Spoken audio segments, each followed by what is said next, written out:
guys' attention over the summer? Yeah, I don't think that would be a problem. Getting them ready to go and getting them fired up for Virginia Tech. You know, the weird thing about it, they probably have 3 or 4 coaches on their staff on the defensive side, and we have 2 or 3 guys here on the defensive side that have been in this game. Other than that, you know, nobody's been in this game. They don't understand it. You know, I don't think it would take a whole lot to get them juiced up for this one. I know it's down the road, but you know Mitchell was on your staff and he's there. I mean, is that the thought process in the back of your mind a little bit? You got to be careful with the calls and stuff.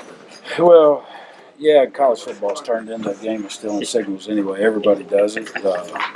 You know, hopefully Brown won't, but you know we'll have a backup plan. Whether it's me being the live signal guy, or somebody else changing some things up. But we do what we do. Yeah. You know, if they're studying film, they're going to know what we're coming with. They have to be able to stop it. We have to be able to execute. Overall thoughts on Brendan Ferns now that he's through the injury? Is he through the injury now? Is he playing like you thought he was going to play, or like he was this time last year? Yeah, I really like Brendan. I think that he was a kid we were counting on a year ago until the injury, and you know, boy, he's bounced back. And I thought last week he really showed signs of being back 100%. You know, at times you could see him kind of favoring the knee a little bit, but I think get through summer, get through fall camp, and he'll be right back where he was.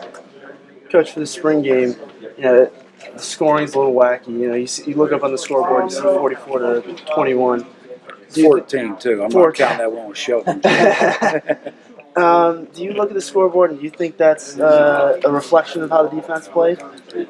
Nah, I mean, you know, the spring game is more for the fans and the fun, and you know, mixing guys in and out, see who's going to play. That the score means nothing. I was happy that we gave up only 2 touchdowns, 80 plays or 75 plays. But I thought that the thing that impressed me the most was when they had the ball first and go at the 3, and you know, we get them. They had a negative play, and then we get a fumble. So, you know, I like seeing that where guys aren't giving up, and, you know, holding their ground and making a big play in the red zone. So, I like that. These spring games today, you can't really get much out of them anymore. No, you're not, because everybody's so worried. I mean, players, coaches, everybody's worried about injury, and you tell them, hey, let's just go play, guys. I mean, we have to get this in. Everybody does it. Don't worry about that. And, you know, I think everybody's a little cautious anymore with it. You know, so we'll see. So the more valuable scrimmage was probably last week, no doubt. And when we get them in situational type, you know, hey, here's the situation, and we know what we want. We know what we want to see. So that right there means more than going out and playing football right now. We're not even close as a football team on either side of the ball of what we hope to be, you know, come September.